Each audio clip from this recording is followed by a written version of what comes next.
Hey, this is Doublelift from TSM, and this is my basic champ guide to Caitlyn.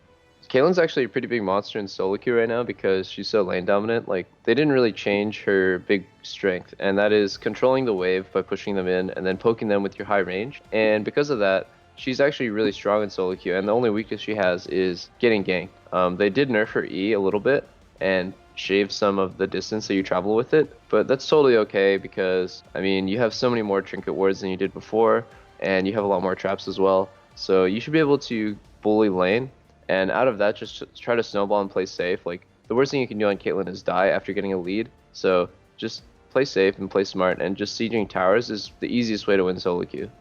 Like I said, Caitlyn's biggest strength is her laning, so you want to just constantly be pushing them in. That's the number one key.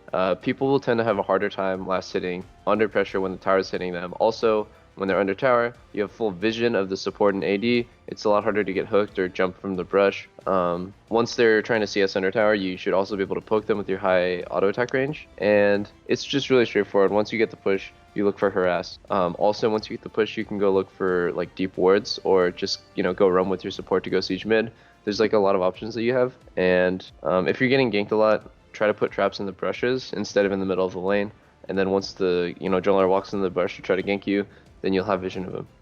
In teamfights, Caitlyn actually sucks at cleaning up, so you want to just completely focus on attacking the front line. You do have high range, so you can't hit the back line, but she is super vulnerable, so you basically just want to attack front line until you see an opening to use your ulti to finish off a kill. Also, the big thing that you should look for as well is ulting before the team fight to potentially chunk out a squishy like the enemy mid laner or AD carry. If you can't do that, that's fine. Like, her ulti is just a cleanup tool, and it's just really easy to play team fights now with Caitlyn. I mean, with Runons, you'll be headshotting every second auto, and then between autos, you can now put down like a million traps. Her team fighting got buffed pretty tremendously since the patch, so it should be just super easy to just spam traps and spam auto attacks until the enemy team is dead.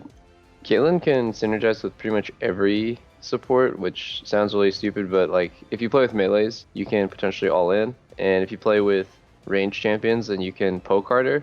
So it really just depends on, like, I guess what your team comp needs, but that's kind of useless for solo queue because people don't really typically think about team comp. Just know that, like, no matter what support you have, even if it's kind of like a troll pick, like support brand, you can make it work. I mean, Caitlyn has a lot of potential to win all-ins because she got a huge buff in that regard. And she also is just normally a poking champion, so it doesn't really matter what your support is because you control the lane yourself. One of the things you can do on Caitlyn now is, instead of using an EQ combo, you can just simply walk up to them, use your net, and then auto-attack them for a lot of damage. This is because hitting someone with your E initiates your ability to headshot, and that does a ton of damage, way more than it did before. So when you're trading in lane, it's a lot easier, and people have expected it more often now to dodge the EQ combo, but it's really hard for someone to outplay a net into an empowered auto attack. So that's one thing that you can do. The second tip that I have is, when somebody CCs one of your opponents, you can always end up trapping them out of it. So for example, if Leona hits an ulti, you can just put a trap right under their feet and they'll get rooted for the 1.5 second duration. And that's just such a powerful tool, especially since now Caitlyn has so much more traps than she does before. Anytime someone's CC'd, look for the trap under their feet. It just chains the CC out of it, it gives you free damage with headshot, and it's just super annoying to deal with. So for runes, I use basically the same page on every AD. Attack speed quints for last hitting and higher damage per second. AD reds for essentially the same thing, and then armor yellows. And blues are completely up to you. If they have no magic damage, you can go CDR per level. If they do have magic damage, it's best to go flat MR. And for masteries, I typically go attack speed because the other option is horrible for ADs. Feast over double-edged sword because double-edged sword can potentially lose you the game as well as it can win you the game, and I prefer a higher consistency. Also vampirism instead of natural talent.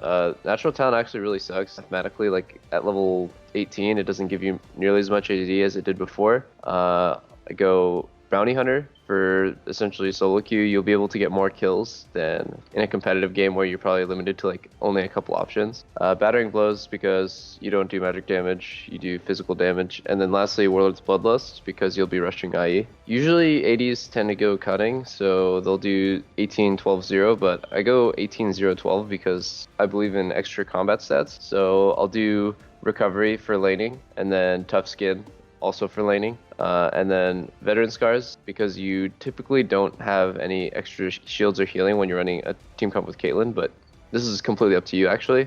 And then Insight for Summoner Spell CD.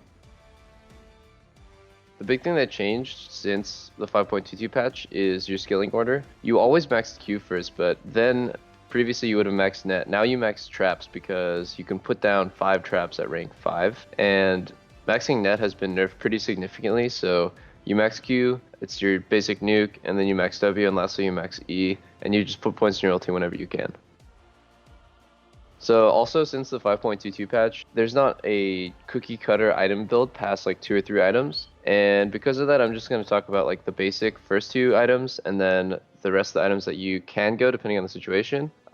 Pretty much always be going for IE into Runons. So once you get those, your headshot will be proccing every 2 or 3 autos, and that's the reason why Runons is better than the other attack speed crit items.